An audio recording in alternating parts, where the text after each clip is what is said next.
I was out doing a delivery one late night. It was probably the longest drive I had ever taken for a pizza delivery. Navigating the dirt roads at night was always annoying though. I pulled up to the given address. It was some old, sketchy-looking building literally in the middle of a forest clearing. There were no cars parked anywhere or any lights on. I put my car in park and called my boss. I asked him to reread the address at least 3 times to make sure I typed it in right, but that checked out.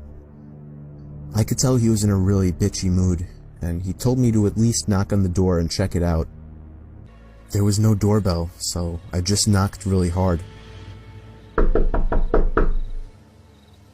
I heard nothing and didn't really expect to hear anything. I was extremely disappointed, not because nobody answered the door, but because I was realizing that it was all a waste of time and gas. I knocked one more time out of desperation, and then began to hear some kind of rustling noises from inside of the building.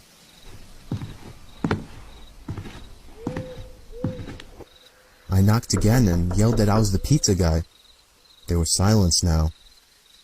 I felt a bit more uncomfortable now than before. But before I could turn around, I noticed something at the window. There was someone looking through the window. I couldn't tell if it was a man or a woman.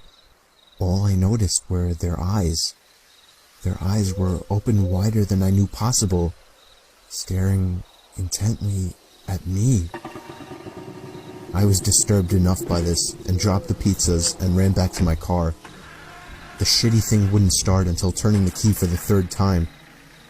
I drove off the grass and back onto the dirt road, but I felt the car rocking about, shaking and bumping. Something wasn't right. I didn't make it far from the building before I started hearing a sharp scraping sound coming from outside. There was so much resistance that I couldn't even drive. The car came to a stop.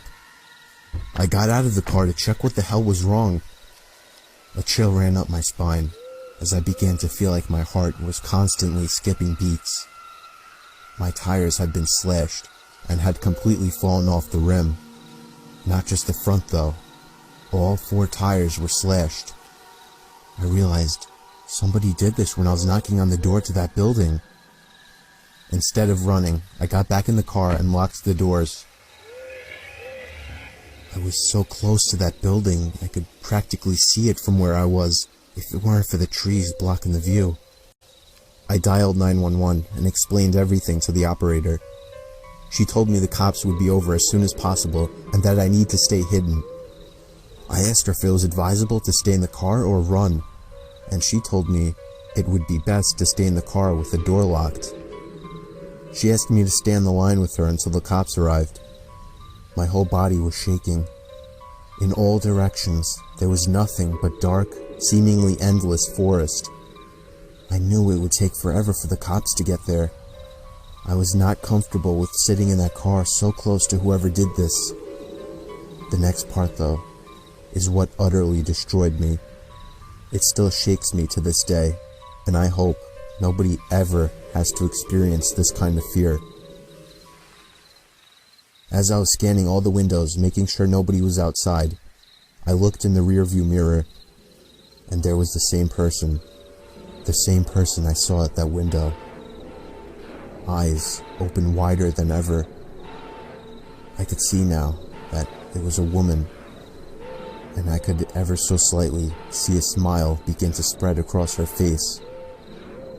I opened my door and full-on sprinted into the woods, not caring how much noise I made. I ran until I was out of breath, which didn't take long, and I hid behind a giant log on the ground. I tried to cover my loud breathing with my hand, as I waited and waited for what felt like hours, until I finally heard sirens in the distance. I gathered up all the stamina I had left to run all the way back in the direction of the dirt road. Eventually, the glowing red and blue lights came into view, and I had never felt better in my life. They were parked in front of my car, investigating with flashlights.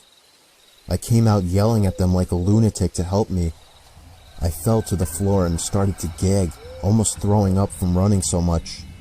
They picked me up and began to question me, to which I explained everything to the best of my ability.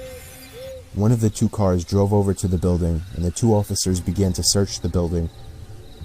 They came back with nothing except for a couple of spiky objects. These objects were exactly the same as the ones used to slash my tires. The cops guessed that it was some kind of sick, demented couple, being that I saw the woman, but unfortunately they were never found, and that still kills me to this day. I obviously quit my job right after that and started working at a local grocery store. I know that I'll never forget seeing that woman at the back of my car.